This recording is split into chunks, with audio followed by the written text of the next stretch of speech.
ए व बी यांच्या वयाचे गुणोत्तर 2:5 असून 4 वर्षानंतर त्यांच्या वयाचे गुणोत्तर 5:11 होईल, तर ए चे आजचे वय काढा असा प्रश्न विचारलेला आहे. आता कशा पद्धतीने सोडवायचा ते बघूया. काय म्हटलेलं आहे, ए आणि बी यांचे गुणोत्तर पहिले किती दिलेले आहे, 2:5 म्हटलेले आहे. किती आहे, 2:5 आहे. आणि नंतरचे किती आहे, 5:11 आहे. नंतरचे गुणोत्तर हे 5:11 म्हटलेले आहे. आता सुरुवातीला काय करायचं आहे, या दोन्ही गुणोत्तरातील फरक काढून बघायचा आहे. फरक कितीचा आहे बघा, 11 आणि 5 याच्यातील फरक 6चा आहे आणि दुसऱ्यातील फरक 5 आणि 2 याच्यामध्ये 3चा फरक आहे.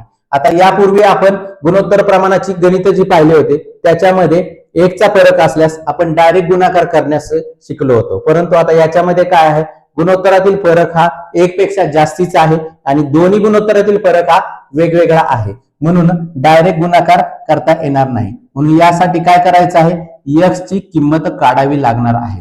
आता x ची किंमत काढण्यासाठीचं सूत्र आहे बघा इथे, x बरोबर वर्ष गुणिले दुसऱ्या गुणोत्तरातील फरक भागिले तिरप्या गुणाकारातील फरक.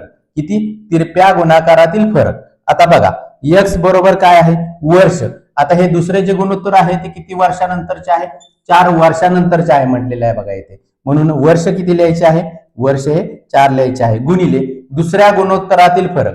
आता दुसरे गुणोत्तर काय आहे, दुसरे गुणोत्तर हे 5 आणि 5:11 आहे आणि 11 मधून 5 गेले तर किती येणार आहे, 6चा फरक येणार आहे. दुसऱ्या गुणोत्तरातील फरक कितीचा आहे, 6चा आहे, म्हणून गुणिले 6 केलं, भागिले आता काय कर, तिरप्या गुणाकारातील फरक बघायचा आहे. काय आहे, तिरप्या गुणाकारातील फरक. आता तिरप्या गुणाकारातील फरक म्हणजेच काय, याचा 2 गुणिले 11 आणि 5 गुणिले 5 असा तिरका गुणाकार करायचा आहे. आता 11 गुणिले 2 केलं तर किती येणार आहे, 22 येणार आहे आणि 5 गुणिले 5 केलं तर किती येणार आहे, 25 येणार आहे. असा तिरका गुणाकार आहे आणि असा तिरका गुणाकार केलेला आहे.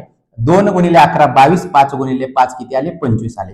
आता 22 आणि 5 यांच्यातील वजाबाकी केली तर फरक कितीचा आहे, फरक हा 3चा आहे. म्हणून तिरप्या गुणाकारातील फरक किती आहे, तिरप्या गुणाकारातील फरक हा 3चा आहे. आता याला जर भाग लावला, 3 1 3, 3 2 6, उरले किती, 4 गुणिले 2, म्हणून x बरोबर 4 2 किती आले, 8 आले. म्हणजेच x ची किंमत किती आली, x ची किंमत ही 8 आली. आता पुढे काय विचारलेलं आहे बघा, a चे आजचे वय किती, काय म्हटलेलं आहे, a चे आजचे वय. आता a चे आजचे वय काढायचे आहे, म्हणून a चे पहिले गुणोत्तर किती आहे, 2 आहे बघा. a चे पहिले गुणोत्तर हे 2 आहे, म्हणून 8 गुणिले 2 केले, किती गेले, 8 गुणिले 2 केले तर किती आले, 16 आले. म्हणजे a चे आजचे वय किती आहे, a चे आजचे वय 16 वर्ष आहे.